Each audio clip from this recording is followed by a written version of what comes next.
নমস্কার বন্ধুরা, তোমরা সবাই কেমন আছো? আশা করি ভালো আছো। তো দেখো, আজকে আমি এক সোমবারে মরলা মাছ না ভেজে কী করে ঝিঙে আলু দিয়ে সবজিটা রান্না করলাম।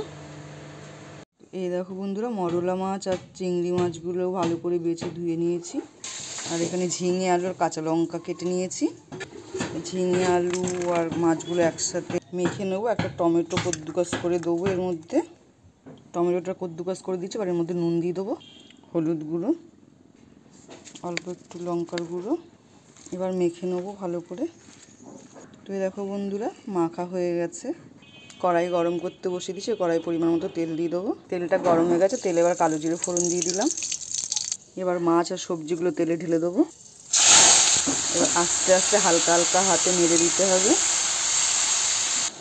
এই দেখো বন্ধুরা, কেমন জল উঠেছে। হালকা হাতেই নাড়াতে হবে, যেহেতু মাছগুলো কাঁচা দিয়েছি আমি। এক সোমবারই হবে। আপনার গরমে এরকম সবজি রান্না করে খেতে পারেন, খুব উপকারী এরকম সবজি খাওয়া।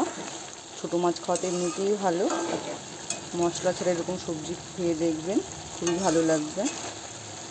নাড়িয়ে চাড়িয়ে হালকা ভাজা হয়ে গেছে। এবার এর মধ্যে পরিমাণ মতো জল দিয়ে দেবো। আলু আর সবজিগুলো একটু সেদ্ধ হয়ে নিক। এই দেখুন বন্ধুরা, সবজিটা হয়ে গেছে।